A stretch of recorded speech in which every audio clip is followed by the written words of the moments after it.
आज तक रेडियो सुनता है सारा जहां।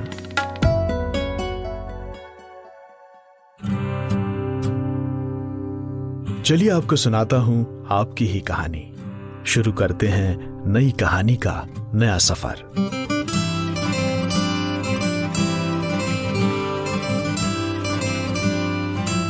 स्टोरी बॉक्स विद जमशेद कमर सिद्दीकी।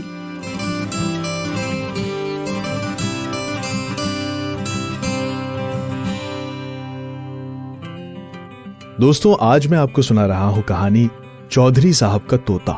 इसे चौधरी मोहम्मद अली रुदौलवी के लिखे एक मजमून बीवी कैसी होनी चाहिए से लिया गया है। चलिए शुरू करते हैं।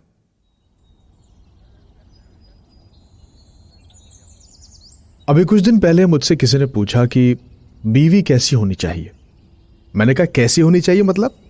अरे बीवियां तो सब अच्छी होती हैं, कोई मुझे इस दुनिया में एक बुरी बीवी दिखा दे तो जानूं। वो बीवी ही तो है जिसकी वजह से घर में रोशनी फैली रहती है, नूर रहता है। हाँ मतलब ठीक है, चिराग के नीचे थोड़ा अंधेरा रहता है, लेकिन अब कोई कमजोर मर्द जरा से अंधेरे से घबरा कर चिराग की शिकायत करने लगे तो ये तो गलत बात है ना भाई। अरे भाई अंधेरा ही तो है, वो भी जई सा। अच्छा एक बात मैं और बता दूं आप लोगों को कि मैंने आज तक इस दुनिया में कोई भी बदसूरत औरत नहीं देखी। सही में बदसूरत औरतें होती ही नहीं है। मैं भी आंख रखता हूं और दुनिया भी देखी है, अगर कहीं होती तो मैं ना देखता। आप यकीन नहीं कर रहे, मत कीजिए। लेकिन इसका सबूत यह है कि दुनिया जिसे बदसूरत कहती है, अब देखिए कि उसका भी कोई ना कोई चाहने वाला निकल आता है। अरे भाई अगर वो बदसूरत है तो आपके लिए है ना, चाहने वाले के लिए तो वो परी है। नजर नजर की बात है।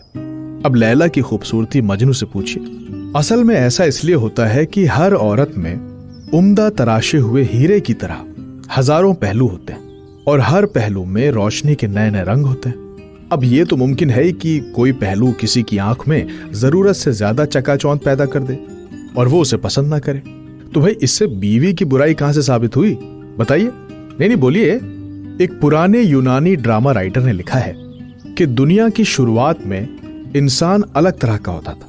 वो एक तरफ से मर्द होता था और दूसरी तरफ से औरत। मतलब कुछ इस तरह से कि जैसे किसी औरत और मर्द की पीठ आपस में चिपका कर उन्हें एक बना दिया गया।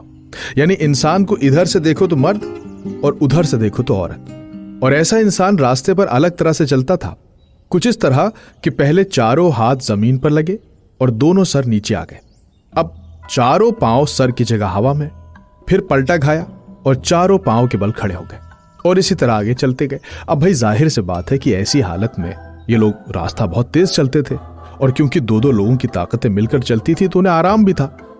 तब तक दुनिया में सब कुछ ठीक ठाक था। औरत मर्द की शादी की जरूरत भी नहीं थी, झगड़े उनके बीच होते नहीं थे। रात को घर देर से आने का बहाना मर्द बना नहीं सकता था, औरत चुगली कर नहीं पाती थी, शक्ल एक दूसरे की देखनी नहीं पड़ती थी, सब सेट था। लेकिन फिर यूनान में शुरू हुआ देवताओं को चढ़ावा चढ़ाने का सिस्टम, जो इस दुनिया में रहने का एक तरह का टैक्स था। अब यूनानी देवताओं ने सोचा कि भाई इस तरह तो दो लोग मिलकर चढ़ावे की एक ही रकम देते, क्यों ना इनको बीच से काट दिया जाए ताकि ये लोग अलग अलग हो जाएं। जैसे मूंगफली का दाना दबाने पर दो हिस्सों में टूट जाता है ना, वैसे अब दोनों हिस्सों से अलग अलग चढ़ावा आएगा तो ज्यादा चढ़ावा होगा ना। इसके बाद यही किया गया।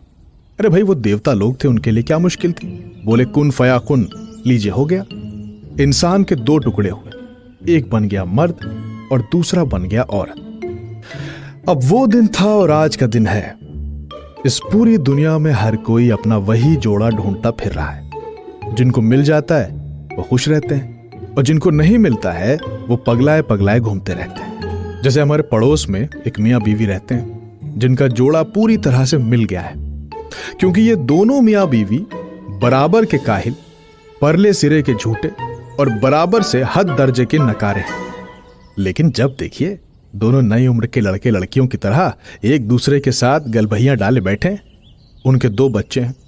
कसम खुदा कि पूरे मोहल्ले ने उन बच्चों का धोया हुआ मुंह कभी नहीं देखा। कपड़े उन लोगों के तन पर से कट के गिर जाते हैं मगर धोबी को देने की तौफीक नहीं होती। घर के पर्दे चादर फटकर अलग हो जाते हैं मगर सुई तागे की शर्मिंदा नहीं होती है। मैंने एक दिन उस औरत से पूछा कि तुम्हारे मियाँ तुमको चाहते हैं? कहने लगी चाहते हैं?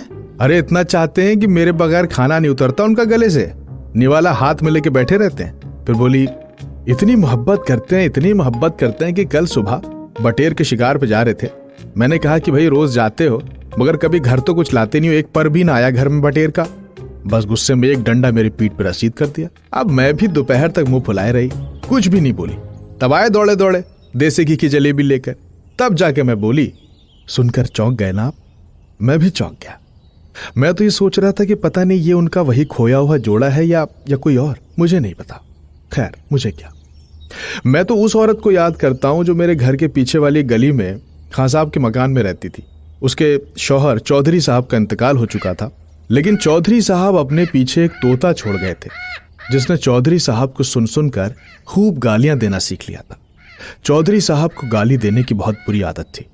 तोता भी अपने मालिक को सुन सुनकर बिल्कुल पक्का वाला गालीबाज हो गया था। चौधरी साहब के इंतकाल के बाद भी उनका तोता उनके घर में पला रहा। तोते का पिंजड़ा घर की ड्योढ़ी पर खूंटे से लटका रहता था और आने जाने वालों को ये लंबी लंबी गालियां बकता था। उसकी गालियां इतनी गलीज और घिनौनी थीं कि लोग रास्ता बदल देते थे। चौधरी साहब की बेवा उसे वक्त से खाने के लिए कभी अमरूद का टुकड़ा देती, कभी थोड़ी सी रोटी दे देती, लेकिन कोई जरा सा उस तोते के पास से निकल जाए तो समझिए कि तोता उसको उसका पूरा खानदान याद करवा देता था। एक रोज मकान मालिक किराया लेने के लिए आए तो हर बार की तरह वो भी गाली खाए। उन्होंने जाते जाते उस औरत से कहा, अरे ये तेरा तोता बड़ा फहाश यानी अश्लील है, गंदी गंदी गालियां बकता है। तू किसी दिन पिंजड़ा खोल क्यों नहीं देती? हाँ, ये उड़ जाए, कम से कम आने जाने वालों को तो राहत मिले। वो औरत तोते को देखकर पहले थोड़ा सा मुस्कुराई, फिर थोड़ा सा शर्माई, फिर बोली, रहने दीजिए खां साहब, इसकी गालियां सुनती रहती हूं तो उनकी कमी नहीं महसूस होती। ये है औरत, बताइए मर्द कभी समझ पाएगा औरत की अजमत? हाँ, कभी नहीं। बिल्कुल ऐसा ही एक दूसरा किस्सा है कि एक शख्स शराब बहुत पीता था। उसने पादरी के कहने से शराब छोड़ दी। कुछ दिनों के बाद पादरी साहब जब उसके घर पर आए और अपने साथ आए लोगों से बोले कि भाई देखिए, इनको देखिए, ये पहले बहुत शराब पीते थे, गाली गलौज करते थे, मोहल्ले में मारपीट करते थे, आए दिन नाली में पड़े मिलते थे, आज इनको देखिए कितने शरीफ हैं, ये देखिए इनको।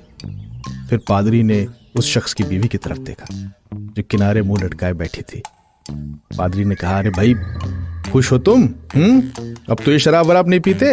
वो बोली, अरे भैया वो तो ठीक है, लेकिन अब लगता ही नहीं कि ये मियाँ है। पूरे दिन मुंह सुखाए बैठे रहते हैं साबुन की तरह। अब देखो तो लगता है मेहमान आए घर पे। बताइए, अब इस किस्से पे हंसिए कि रोइए, मगर है ये किस्सा बिल्कुल सच्चा। अब ये दोनों एक दूसरे के लिए वही जोड़े थे जो अलग अलग किए गए थे या नहीं, ये आप तय कीजिए। लेकिन सब बीवियां ऐसी नहीं होती। कुछ उन डिप्टी साहब की बीवी की तरह भी होती हैं, जिनका किस्सा मेरे एक दोस्त बयान करते हैं। बताते हैं कि एक दिन डिप्टी साहब दौरे पर थे और ये यानी मेरे दोस्त उनसे मिलने गए। मालूम हुआ कि डिप्टी साहब नहा रहे हैं, तो ये बैठे रहे, इंतजार किया। जब काफी देर हो गई तो इन्होंने फिर से एक नौकर से पूछा कि अरे भाई डिप्टी साहब कहाँ हैं? मालूम हुआ कि वो अभी तक गुस्ल में है। अब सरकारी काम था, अधूरा रह जाने में दोनों की बदनामी थी, इसलिए वो इंतजार करते रहे। मगर डिप्टी साहब आज निकलने का नाम लेते हैं ना कल। उनकी आते कुल्लाह पड़ रही हैं, मगर डिप्टी साहब की बरामदगी की कोई सूरत नहीं दिखाई दे रही। खैर कई घंटों के बाद नौकर ने आकर कहा, साहब नहाकर आ गए हैं, आप अंदर ड्राइंग रूम में जाकर उनसे मिल लीजिए, वहीं बैठे हैं। अब ये बेचारे भागते भागते गए तो डिप्टी साहब को देखकर जरा सा चौंक गए। क्या देखते हैं कि डिप्टी साहब दफ्तर की मेज के पास कुर्सी पर बड़ी शान से तशरीफ फरमा है। फाइलों का ढेर लगा है, लेकिन इन्होंने सिर्फ हाफ पैंट पहनी हुई, नेकर, और बहुत ही संजीदगी से फाइलों को पढ़ते हुए सर हिला हिलाकर पन्ने पलट रहे हैं। थोड़ा अटपटा तो लगा कि एक आदमी नंगी राने फैलाए हुए बैठा हुआ है, लेकिन करते क्या, नजदीक गए, काम निपटाया और फिर जाने लगे। फिर बाहर निकलते हुए नौकर से पूछा, अरे भाई ये क्या चक्कर है, क्या पहन रखा है इन्होंने? वो बोला, अरे साहब कुछ खास नहीं, बस वो, अरे इनका रोज का है। मतलब? अरे मतलब ये दफ्तर में रौब डालते हैं, इनको निकाला, उनको डांटा, इनको भी गुस्सा किया, ये किया वो किया। घर में जिस दिन मेम साहब इन पर नाराज हो जाती हैं, इनको पतलून भी नसीब नहीं होती है। अब आज का भी यही किस्सा है। मेम साहब ने हुक्म दिया है कि आज इस मुंडी काटे को कपड़े ना दिए जाएं, तो बस यूं बैठे हुए। तो ये हाल है भाई साहब, लेकिन ठीक ही चल रहा है। हमें क्या भाई, अरे जब डिप्टी साहब को दिक्कत नहीं है तो हमें क्यों हो? हा? वैसे भी गैर के मामले में हमारी पसंदगी नापसंदगी क्या चीज है, और कौन कह सकता है कि ये बीवी अच्छी है कि वो बुरी है? हा? मेरे एक दूसरे मरहूम दोस्त है, अल्लाह उनको जन्नत बख्शे, वो कहा करते थे कि बीवी के नाजो अंदाज हर तरह के उठाए जा सकते हैं, लेकिन एक बात नाकाबिले मुआफ़ी है, और वो ये है कि ये लोग कभी कभी मर जाती हैं। अब इसी के मुकाबले एक और लतीफ़ा सुनिए। एक साहब की बीवी शादी के 2 ही बरस के अंदर इंतकाल फरमा गई। उन साहब की एक बड़ी साली थी जो इत्तेफाक से बेवा थी, मगर उनके पास खूब पैसा था। उनके शौहर खूब दौलत छोड़कर मरे थे। तो जब रिश्तेदारों ने यह कहना शुरू किया कि भाई तुम अपनी बड़ी साली से रिश्ता कर लो, तो क्या हुआ कि वो उनकी उम्र तुमसे बहुत ज्यादा है। अरे भाई दोनों घरों के बीच का रिश्ता फिर से जिंदा हो जाएगा। अब इनका मन शादी का था नहीं, लेकिन ये शादी कर लेना चाहते थे क्योंकि जहेज में खूब माल मिलने वाला था। और फिर इन्होंने ये भी सोचा कि भाई जब छोटी वाली नहीं रही तो बड़ी वाली भी कब तक रहेगी, जब ये गुजरेंगी तब अपनी हमसिन ढूंढ कर लाएंगे और तीसरी शादी करेंगे और फिर मजे से रहेंगे। लीजिए साहब, रिश्ता हो गया। अब ये ना आज मरती हैं न कल। आलम यह है कि वो तो पहले से बूढ़ी थी, इनके भी दांत गिर गए, मगर वो जाने का नाम नहीं लेती हैं। इधर ये कहीं सफर को तैयार हुए, उधर वो तावीज लिए हुए ड्योढ़ी के पास पहुंच गई। बाजू पर तावीज बांधते हुए कहेंगी, लाओ तावीज की जमानत में सौंपा, कहो कबूल किया? बोले कबूल किया। जिस तरह पीठ दिखाते जा रहे हो उसी तरह खैरियत से वापस आकर मुंह दिखाना। लीजिए भाई साहब, उम्र होती चली गई लेकिन बड़ी बी ने कभी जाने का नाम नहीं लिया, अमर हो गई थी वो। अब ये साहब जिन्होंने शादी की थी वो अपनी हिफाजत कुछ इस तरह से करते हैं कि जब वो उनके बाजू पर कोई तावीज बांधती हैं तो ये भी पलट के कोई कपड़े का चीथड़ा उनके बाजू पर बांध देते हैं और कहते हैं, खुदा तुम्हारे साए में मुझे परवान चढ़ाए। बीवी पोपला मुंह बनाकर हंसती है और कहती हैं, अरे हटो, तुम्हारी मजाक की भी बातें कभी न जाएंगी। लेकिन क्या ये वाकई मजाक है? नहीं। अब जरा गौर फरमाइए, अगर उन साहब को कहीं हमने सलाह दी होती कि भाई बड़ी साली से कर लो, तो खुदा वास्ते को हम ही तो बदनाम होते। हाँ नहीं साहब, इस मामले में यही ठीक है कि भाई अपनी अपनी डफली और अपना अपना राह। जिसको अपना कटा हुआ दूसरा हिस्सा मिल जाए वही खुश है, और जिसको ना मिले वो उसी मिले हुए हिस्से को अपना हमसाया बना ले। जिंदगी तो भाई ऐसे ही कटेगी, या तो खुशी खुशी काट लीजिए और या तो डिप्टी साहब की तरह बैठे रहिए। जिंदगी आपको चौधरी साहब के तोते की तरह गालियां सुनाती रहेगी। तो दोस्तों, ये थी आज की कहानी। उम्मीद है आपको पसंद आई होगी। इस कहानी में मज़ाहिया लहजे में बहुत ही संजीदा बात कही गई, अगर आप गौर से सुने तो। खैर, आपकी मोहब्बतों का बहुत बहुत शुक्रिया। स्टोरी बॉक्स को आप लोग जिस शिद्दत से सुन रहे हैं और पसंद कर रहे हैं उसके लिए आप सबका बहुत बहुत शुक्रिया। हम इसी तरह से अच्छी अच्छी कहानियां आप तक लाते रहेंगे। आपसे गुजारिश बस वही है कि अगर आप हमें स्पॉटिफाई पर सुन रहे हैं या एप्पल पॉडकास्ट पर सुन रहे हैं तो प्लीज़ हमें रेटिंग्स दें। शो पर जाएं और वहाँ पर आपको एक स्टार का बटन दिखाई देगा, उसे आप क्लिक करें और जितनी भी स्टार्स आप देने चाहें हमें दें, और साथ में फॉलो का बटन भी दबाएं। और ये कहानियाँ जो आपको अच्छी लगें तो आप अपने दोस्तों को, रिश्तेदारों को व्हाट्सएप पर भेजें। इस तरह ये कहानी, अच्छा कंटेंट और लोगों तक पहुंचेगा। इस कहानी का साउंड डिजाइन किया है सचिन द्विवेदी ने। मेरा नाम है जमशेद कमर सिद्दीकी। दुआओं में याद रखिएगा।